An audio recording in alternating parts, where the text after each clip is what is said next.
Hey friends, it's me, Jerry. I'm excited to share with you today 3 tips for how to know when your compost is ready.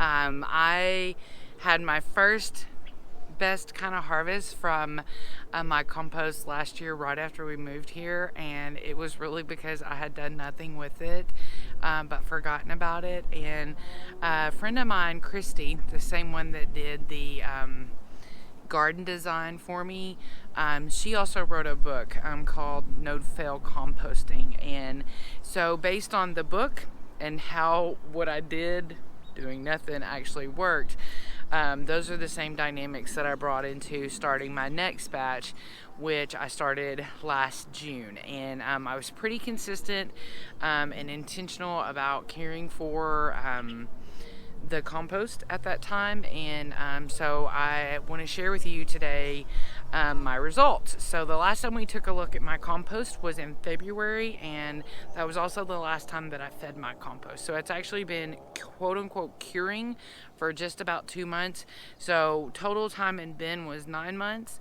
At 7 months I cut it off to cure, and that wasn't because that was the time frame in my mind. It's because of how it looked to me. So if you get anything from this video at all, what I want you to get is that composting, just like gardening, really ends up having to be a relationship between you and the compost, because there's lots of books, there's lots of garden groups, there's all kinds of information out there on how to do your compost. But ultimately, I have had the best success with my compost now because I let my compost talk to me, if you will, because once I started to recognize the signs of when it was eating and when it was ready to eat again, that made all the difference in the world. And so now I know a couple things that I'm going to do different, and I'll share those with you at the end.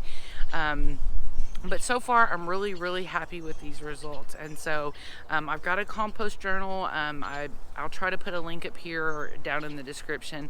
I'm sure you can go back and check out the other videos that I shared with you along the way in that process. And I might start another journal for that this year also, because I'm hoping to get at least 2 or 3 more bins with a plan of maybe like every 3 months having my compost finishing for me. But let's run over to the compost and check out my 3 tips for how to know when your compost is done. Also getting a look at actually how much compost I got after I did a quick sifting on it. I didn't do a really fine sift on it because I don't have anything really fine right now to sift it with. That is not arduous, so it takes forever. I'm gonna build that though, and we'll do a video on it, but probably the next time I harvest. So I'll show you how much I got and take you through that little process with me. So let's check it out. About 9 months ago, I shared with you my best tips for the easiest way that I found to start a compost pile and really just kind of set it and forget it, besides feeding it and turning it. So today I want to talk to you about the 3 ways that you know that your compost is finished, because it can be a little challenging to understand. Obviously you look at that and it's beautiful, but there's also still some sticks in here. Now visually we'd say that all of the vegetable matter, everything from the house, is broken down, so that's an excellent size. But the first sign that we're gonna relatively look for is the size of your pile. Now if you remember, for most of the last 9 months my pile has been all the way up to the top. I'd build it all the way up and it would get a dimple, and then I would feed it again. One thing I'm going to do different this next cycle is every time it gets a dimple, I'm going to turn it and then I'm going to feed it, because I really didn't start turning it until the last 3 or 4 months. Not that hurt me in any way, but I think maybe next time I can get an even bigger pile. So 2 months ago in February was the last time I gave you an update on my pile, and it was no longer at this level, it was to about right here. And now I've pulled off about a 5-gallon bucket worth over here. But you can clearly see that our first indicator is that our size has completely reduced to almost half of itself or less. So that's the first indicator. Now, a second great indicator is how does it smell? And it should smell earthy. It should smell like your soil. It should smell like all good things. It shouldn't smell like any rotted matter. It shouldn't have any gunky, gross stuff in it. So size, smell, and then the last test is, will it grow without burning anything? So the test for this is to take 2 containers of your compost and plant some radish seeds, because they're fast to come up, and if you have 75% germination come up, then your compost is ready to go. So I planted 10 seeds in each cup. This one kind of had some dampening issues, like I had a cover on it and I didn't take it off too soon, but this one is not only sprouted at least 7 or more of the radishes, but it's also got a couple of volunteers in there.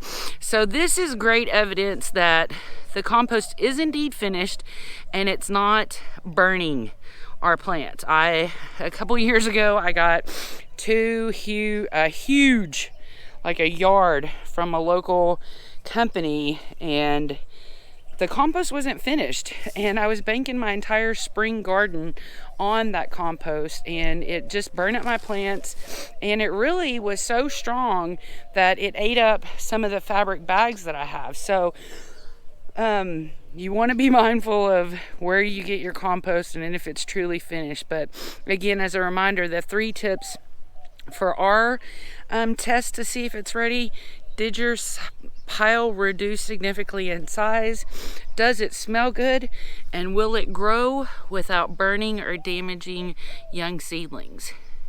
And then boom, you got compost. So now I'm gonna pull off, I've been sifting off into just an old 1 cubic bag, but I'll probably get 3 of these out of this pile, and I simply cannot wait to get going again, because I've got all this stuff from my garden to get a new pile going, and I can't wait to get another bin. I finished harvesting. Something I did kind of dumb is in the end I'd put in peanuts, and these probably would have broken down a while ago, but they got put in too late. So this wheelbarrow is, it's a good sized wheelbarrow. I don't know how the capacity, but it's almost completely filled up all the way around. I'll know better when I put it in bags exactly how much it is. Now, this is the ground. So I've still got what I'm gonna leave in here, which is just about an inch or 2 of compost that we made. And so this is gonna kind of be our starter, if you will, that's gonna get our next batch going. So you always wanna leave a little bit of compost in there, and then that'll get your next pile jumped off and ready to go. So this has been exciting and fun, and I'm so delighted with all of this compost, and I'm even more excited about making a bunch of compost tea with it. So I may use some in the garden, but most of my topping off for the season has commenced or has come to an end. So I'm planning on saving a lot of this beautiful black gold that we made and making some awesome teas with it. So I've got the true final result now. I got the whole batch bagged up. This is a 3 cubic foot bag, and usually it's compressed. So if you folded this over the way that it was, it's just about 3 cubic feet. And I love that because the price of bioflores went up. So that's now about $10 a bag. So there's 20 something bucks worth of free compost. And even EB Stone's Organics, about $7 a bag. They're only 1 cubic foot, so still about $20 worth of essentially free compost, because this is just leaves, the stuff out of our freezer and our garden waste. And we've got this beautiful gold for our garden. So I hope this inspires you to make some compost yourself. Far and away, one thing I would have done more with my pile is turn it. And now, like I said, because I've developed this relationship, if you will, with my compost, and probably yours too, especially if you have in a container like mine, does what I call dimpling. That means I'll feed it, I'll cover it back up with leaves, and in about a week or two, you can see a noticeable dimple in the pile. And that's usually when I go ahead and feed the pile again. This time I didn't turn my pile until just like the last maybe 3 or 4 months, including the cure period that I talked about in the beginning. But this time my thought process is I'm going to every time it dimples, I'm going to turn it and then I'm going to feed it and then top it back off with a cover of leaves. And I think by doing that I can really increase my output. I'm definitely happy with 3 cubic feet. But along that line, the second thing I would do different is I'm definitely not going to use as many leaves. I know now that I don't have to have such a thick barrier on top, and it's better to get that worked in consistently with the layers of stuff that I'm either bringing in from the garden or from the house.